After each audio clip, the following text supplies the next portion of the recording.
that are going to stand with us, just the way y'all have stood with this little farm girl from South Texas. And we're not going to listen to that it can't be done anymore. Amen. Because we're winning this race not because of Debra Medina. We're winning this race because we have an allegiance to principle, because we understand that the U.S. Constitution is the best blueprint ever laid for a free and prosperous society. If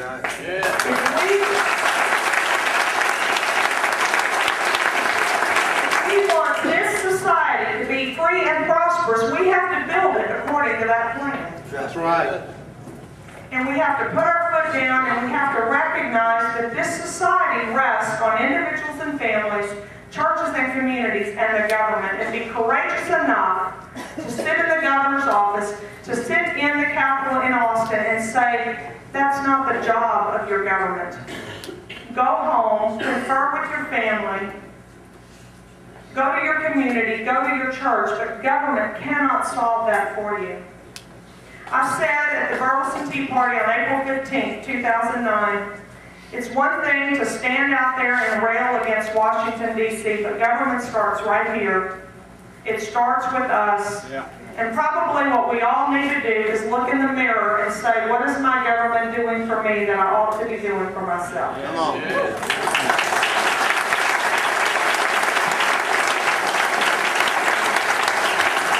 Some of you might call that tough love. It's time we had tough love in the governor's office in Austin, Texas. Right. It's time we had a government that was committed to creating a fair and just set of laws. And while the governor is out there saying everybody needs to tighten their belt, spending in the executive branch the governor's in, the one he's responsible for, has gone up 13.5% in the first quarter of this year over what it was in the first quarter of 2009. Double digit spend. Anybody enjoying double-digit spending increases in your home? We've been cutting back for 2 years because we saw the recession coming and we saw the economy slowing down and we saw the problems.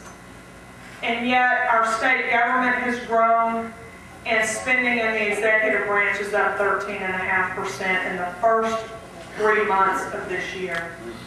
That's not conservative government. So we can continue to elect people who sing the tune real well, or we can watch what they do, watch the walk, not just listen to the talk. We have the opportunity to restore state sovereignty, to recreate that proper balance between that limited federal government and that sovereign state. That word sovereign means there's no authority above us. I'm not here to say that Texas doesn't need to regulate ag, energy, or industry, but that's Texas' job. It's not Washington, D.C.'s.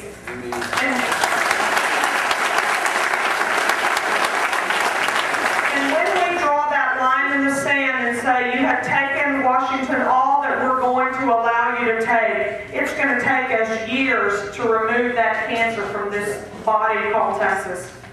But no more. We will fight you at every turn, every time you step outside of Article 1, Section 8. We're going to meet you in the federal courthouse.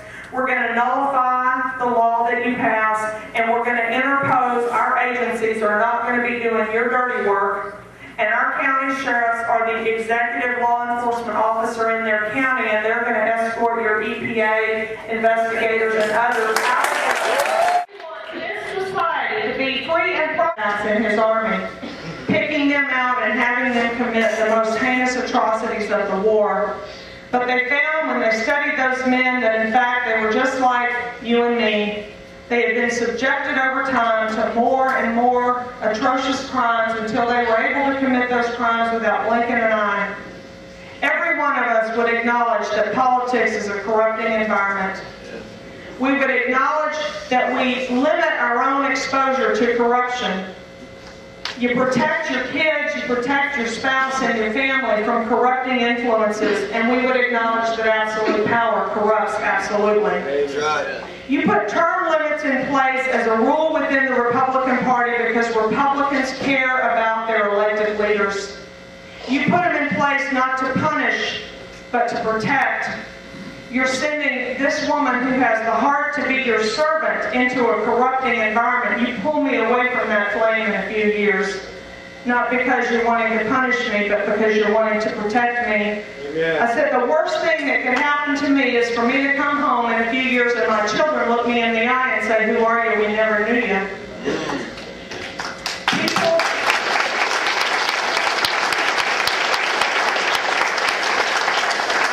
People who argue with that will say, well, you're going to remove a lot of good people from office. And I said, I hope so.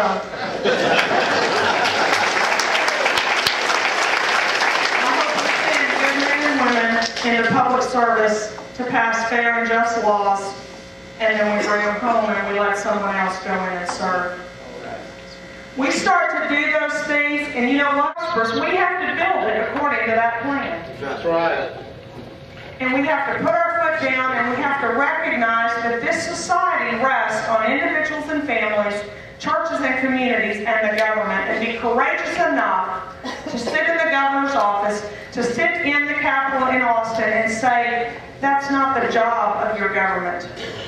Go home, confer with your family, go to your community, go to your church, but government cannot solve that for you. I said at the Burleson Tea Party on April 15, 2009, it's one thing to stand out there and rail against Washington, D.C., but government starts right here. It starts with us. And probably what we all need to do is look in the mirror and say, what is my government doing for me that I ought to be doing for myself? Come on.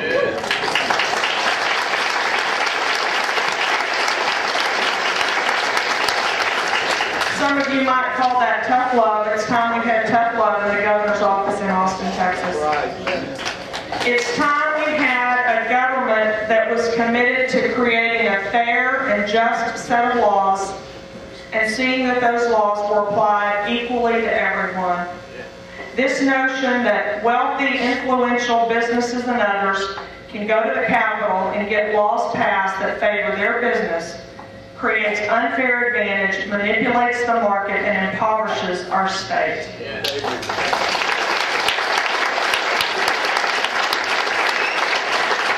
We're going to restore private property ownership.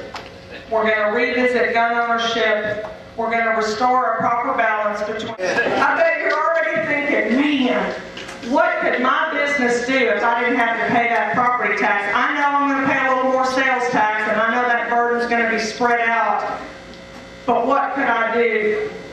And kids are beginning to think about owning a home, really owning it, not leasing it from the government for the rest of their life. Really owning it. You go home tonight and you think about that, and I'll say to you what I said to that very first audience that I spoke to. The result, the outcome of this race is not up to me, it's up to you. How hard will you work between now and March 2nd? You dig in, you get after it, we win. Thank you, Beaumont.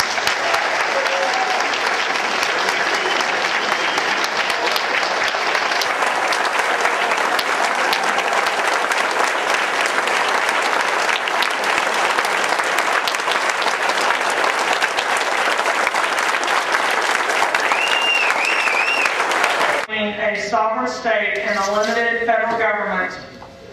And I hope, with a little bit of luck at this year's state convention, we're going to put in a Republican Party rule that establishes term limits for our candidates, and here's why.